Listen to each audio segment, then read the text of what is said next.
Buenos días, el día de hoy les vamos a comentar con mi compañero Santiago acerca del proyecto de la casa Farnsworth de Mies van der Rohe. Vamos a empezar un poco con el contexto histórico, tanto del autor como del proyecto. Mies van der Rohe es un arquitecto alemán, nacionalizado estadounidense, que se destaca por ser uno de los mayores exponentes de la arquitectura moderna, sobre todo por la construcción de acero y vidrio. Él nace el 27 de marzo de 1886 y trabaja en estudios como el de Bruno Paul y Peter Behrens, donde conoce a Walter Gropius y a Le Corbusier, y que junto a ellos, de hecho, y a Frank Lloyd Wright, son conocidos como los arquitectos del siglo XX. Mies van der Rohe también es uno de los últimos directores de la Bauhaus, que de hecho está presente hasta el 10 de agosto de 1933. Es un arquitecto que destaca por sus estructuras mínimas y sin obstáculos. Y finalmente muere el 17 de agosto de 1969 en Chicago, y deja bastante legado y lemas como el de menos es más y Dios está en los detalles. Bueno, ahora para entender un poco la línea del tiempo y algunos de los proyectos que este arquitecto realizó, empezamos desde 1929 con el pabellón de Alemania en la Exposición Internacional de Barcelona. Es uno de los proyectos que más destacan del arquitecto y de hecho es bastante importante y es un exponente bastante grande en la arquitectura moderna. Por otro lado tenemos en 1930 la casa estudio de Mies van der Rohe en Berlín. Este también es uno de los proyectos que de hecho no se conoce tanto del autor, pero tiene gran implicación en este tipo de arquitectura. Bueno, ahora tenemos la casa Farnsworth, que es de las que les vamos a comentar más adelante, y por eso pues no voy a entrar en detalles en esta ahorita. También tenemos en 1950 el edificio Seagram en Nueva York. Es uno de los primeros rascacielos que tiene su estructura en acero y vidrio, y por eso es tan importante. Después tenemos en 1956 el Museo de Arte en Chicago, que es también una de las obras representativas de este arquitecto, porque tiene un enfoque bastante grande en lo que es la luz y en los espacios. Y para finalizar, en 1964 tenemos la torre de la Universidad de Illinois en Chicago, que representa su visión para la arquitectura educativa y urbana. Por otro lado tenemos los aportes del autor a la disciplina, a la arquitectura. Tenemos que en la funcionalidad y la simplicidad en el diseño tenemos que menos es más, uno de sus lemas bastante característicos, y él defiende la idea de que la reducción de elementos y la pobreza de las formas conducen a una arquitectura más significativa y más estética. Por otro lado tenemos los espacios libres y fluidos, donde al eliminar las barreras físicas promueve una mayor adaptabilidad y conexión entre los espacios, tales como el diseño contemporáneo de viviendas y de edificios públicos. Además, es pionero en el uso de materiales, creó estructuras que desafían las limitaciones de la construcción tradicional, permitiendo una transparencia que transformaba la experiencia espacial. Por otro lado, tenemos la relación del entorno, donde promovió la idea de que los edificios debían dialogar con su contexto natural, una filosofía que ha sido adaptada y expandida por arquitectos contemporáneos. Para finalizar está la educación arquitectónica, debido a que fue el director de la Escuela de la Arquitectura de la nueva Bauhaus en Chicago. Enseñó a varias generaciones de arquitectos, difundiéndose sus ideas sobre el diseño moderno y la teoría de la arquitectura. Hablando del contexto histórico, la casa fue concebida en un momento o contexto de posguerra, periodo caracterizado por un deseo de renovación y simplificado al diseño. La arquitectura moderna buscaba romper con las ornamentaciones del pasado y abrazar la funcionalidad. La casa evidentemente articula este tipo de aspectos, como lo es el vidrio, el acero, los cuales eran elementos muy modernistas para la época y al momento de reconstruir las ciudades. La casa Frankfurt ha sido reconocida como una de las obras maestras de la arquitectura moderna. Su diseño influyó a generaciones de arquitectos y se ha convertido en un símbolo de la estética minimalista. Bueno, ahora vamos a tener la explicación del proyecto a partir de los conceptos conceptual, teórico y espacial. Empezamos con el cliente. Pues para empezar se trata de un diseño que se realiza en 1946, pero su construcción se empieza a dar en 1950. Es para la doctora Edith Farnsworth, que deseaba una vivienda unifamiliar donde pudiera pasar algunas temporadas en un ambiente relajado y solitario. Por otro lado, tenemos que su presupuesto superó su costo inicial y debido a eso provocó un distanciamiento entre la clienta y el arquitecto. Dos problemas bastante claros del diseño es que la cubierta resumaba agua hacia el interior, entonces existía un problema de desagüe, y por el otro lado que la calefacción producía un efecto de condensación de vapor sobre los cristales. Ya en cuanto a los propietarios, se habla de propietarios privados, tanto propietarios privados como públicos, donde se realizaban y se realizan campañas de recaudación de fondos. En cuanto a la localización, tenemos que es un proyecto que se encuentra ubicado en River Road Plano, en Illinois, Estados Unidos. Este se encuentra en dirección sur hacia el río Fox y tiene una elevación de 1.5 metros por encima. Esto se da debido a que este río, por las grandes lluvias, a veces se puede llegar a desbordar y se generan algún tipo de inundaciones en el entorno, como se logra ver en una de las imágenes que se encuentran en las diapositivas. Este río es bastante importante y de hecho hay una vía principal que lleva pues el mismo nombre que este. Aquí pues encontramos también las coordenadas y además como preexistencias encontramos lo que ya les mencioné, el río Fox, y también que en su alrededor se encuentra una vegetación bastante grande y que rodea todo el proyecto. Entonces es un proyecto que se encuentra bastante oculto, pero que a la vez resalta debido a sus colores y que no se quiere ocultar de la naturaleza o quiere mimetizarse, sino más bien resaltar sobre los colores verdes de los árboles. En cuanto a la volumetría, podemos ver que se trata de un volumen bastante simple. Como se ve en la axonometría, vemos que es un proyecto que está conformado por figuras regulares, como lo son los triángulos o los paralelepípedos en caso de las cajas que se forman, y de los núcleos, y es un proyecto que en realidad, en cuanto a su volumetría, aunque es muy simple, logra generar bastante o diversidad de espacios que pueden ser identificados no necesariamente a través de muros. Entonces, en el primer gráfico tenemos lo que son las columnas perimetrales o los pilares perimetrales, que según Francis Ching, estos logran establecer un campo espacial fijo debido pues y a partir de los pilares que se encuentran en su alrededor. También tenemos que debido a las dimensiones del volumen exterior, que se forma a partir de los paneles de vidrio, se puede encontrar un núcleo más pequeño en su interior, que contiene pues algunos servicios de los que les voy a comentar un poco más adelante. Además, si los vemos en planta y separamos las dos plataformas que encontramos como terraza y la principal, podemos lograr ver que existe un eje lineal de simetría de donde salen los pilares. Entonces podemos ver el eje en color morado, como los pilares se encuentran en color rojo y como estos son simétricos respecto a este eje. Finalmente se trata de que las plantas se generan a partir de rectángulos armónicos. La plataforma principal, o la más grande, se genera a partir de rectángulos con la raíz de 7 y la plataforma secundaria con rectángulos de la raíz de 6. Además, son 3 planos rectangulares que conforman el techo, el piso y la terraza, que son sostenidos por los elementos verticales, o en este caso pues los pilares o líneas.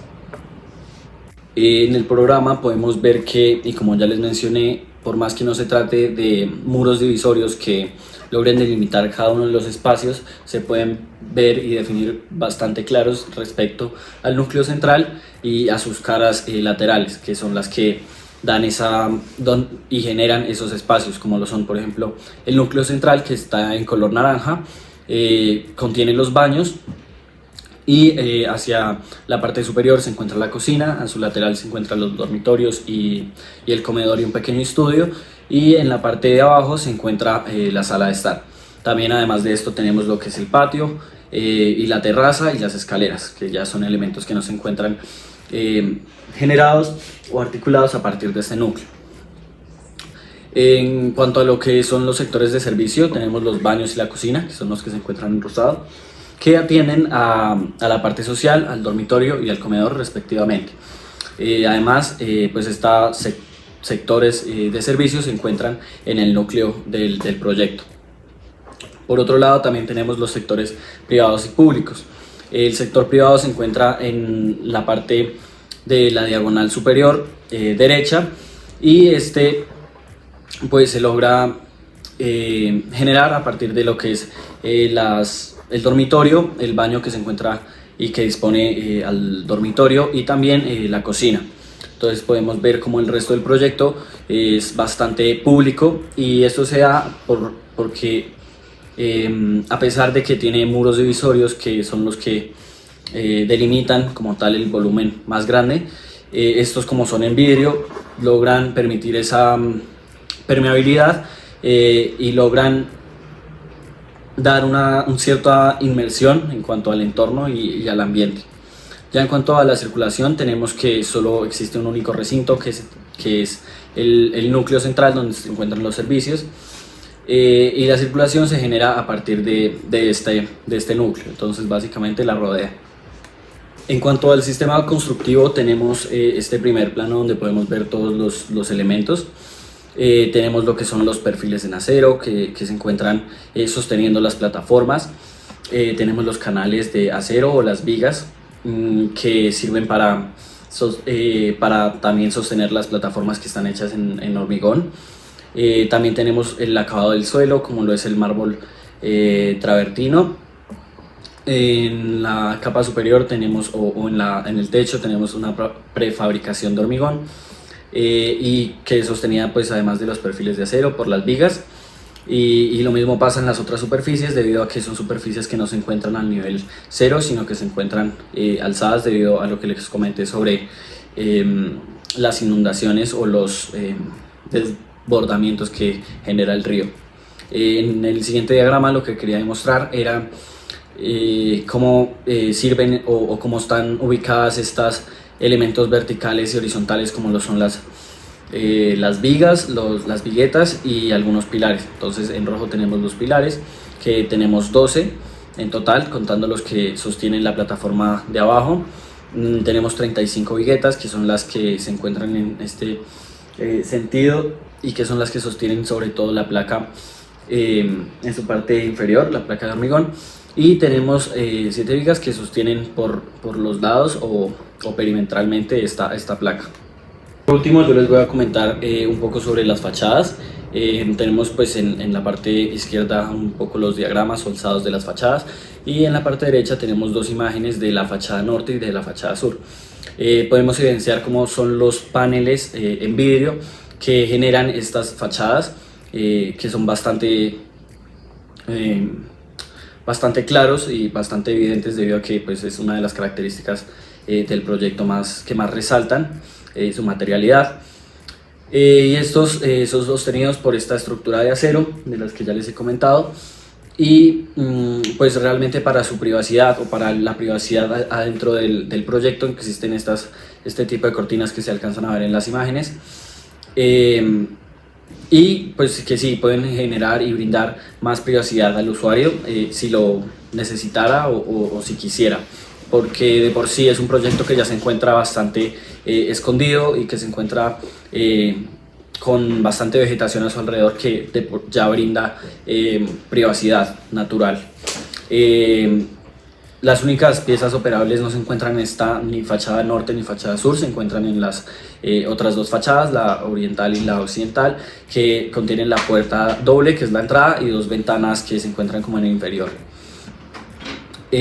Bueno, ya para finalizar, el efecto de la fachada que se da es transparente y que permite difuminar las fronteras, y permite que las distinciones entre lo público y privado, y lo exterior y lo interior, desaparezcan, y se cree esta inmersión entre el entorno y pueda el entorno atravesar como tal el proyecto. Y no solo se genera por estos paneles de vidrio, sino por el hecho de que se encuentre un poco levantado, del nivel 0. Ahora, hablando de la espacialidad, la casa presenta un diseño de planta abierta que permite una circulación fluida entre los diferentes espacios. Esta disposición elimina las divisiones convencionales, fomentando una sensación de amplitud y continuidad. A su vez, las amplias paredes de vidrio crean una transparencia visual frente al bosque en el que se encuentra, dibujando las fronteras entre el interior y el exterior. Esto no solo maximiza la luz natural, sino también ofrece una vista panorámica del paisaje circundante, integrando la casa con la naturaleza. La casa está ligeramente elevada sobre el terreno, lo que no solo mejora las vistas, sino que también le da una sensación de estar flotando o sentirse un poco elevado en el entorno, ya que pues en este lugar también se presentan inundaciones, pero esta fue una de las intenciones del arquitecto, tener una casa en un lugar hostil. Como relaciones espaciales está, por primer punto, la interacción entre el interior y el exterior. Las paredes de vidrio para una conexión directa entre el interior y el exterior. Los grandes ventanales permiten que la luz inunde los espacios y ofrezcan vistas continuas de 360 grados de todo el lugar. Como segundo ítem está la fluidez de espacios. El diseño de la planta abierta facilita la circulación y el movimiento. No hay divisiones rígidas en cambios de lugares o ambientes, sino pues también como que se dividen en áreas por uso, como el comedor, la cocina, y pues se integran estas de manera más fluida. También se presenta con la altura, ya que la elevación de la casa en el terreno da una sensación de ligereza, de estar flotando, y pues da como cierto nivel en el lugar, lo cual permite pues como un panorama más amplio. Y como ya les había comentado, al momento en el que se inunda se genera un paisaje majestuoso, un ambiente muy natural y satisfactorio. Hablando también de las vistas del lugar, tenemos la fachada principal. La fachada frontal, con grandes paneles de vidrio, crea una vista impactante que invita a la luz natural desde esta perspectiva, que se integre en el lugar y penetre toda la zona. También está la vista hacia el jardín. Desde el interior, las vistas hacia el jardín son una de las características más notables. Las grandes ventanas permiten una conexión continua con la naturaleza. Como tercer punto tenemos la perspectiva del río. La ubicación junto al río ofrece vistas únicas desde ciertos ángulos. La casa aparece flotando sobre el agua y integrándose con el entorno natural, la cual la hace como si se mimetizara o fuese parte de ese lugar tras las condiciones climáticas que se presentan. Y como cuarto ítem está el interior abierto. Como les decía, no tiene muchas divisiones, sino más bien los espacios se delimitan por zonas, por usos. Entonces las vistas hacia las áreas del salón, el comedor, la cocina se conectan visualmente, resaltando la fluidez del espacio y la continuidad del diseño. Ahora bien, hablando de las divisiones interiores del lugar, está en primer lugar la zona de estar. Esta área central es la más amplia y abierta, diseñada por el corazón como el punto focal del área social de la casa. Incluye muebles cómodos y conecta visualmente con el interior a través de grandes ventanas. Como segundo lugar tenemos el comedor. El comedor está ubicado adyacente a esta zona de estar, manteniendo la fluidez del espacio, y su proximidad a la cocina facilita la interacción durante las comidas o actividades que se realicen en estas áreas. Como tercer ítem tenemos la cocina. Aunque no está completamente separada, la cocina está delineada por un diseño funcional que permite la separación o la preparación de alimentos visibles sin interrumpir el flujo general de la casa. Entonces pues está presente ahí, pero como en ese espacio, pero no interrumpe los flujos o la circulación dentro de la casa. Por último y cuarto ítem está el dormitorio. El dormitorio, aunque también se siente abierto, tiene una cierta privacidad. Está ubicado al fondo de la casa y se beneficia con las vistas a todo el lugar, y se complementa con un baño que se encuentra justo al lado, y pues es un baño muy sutil, es un baño de una casa de campo.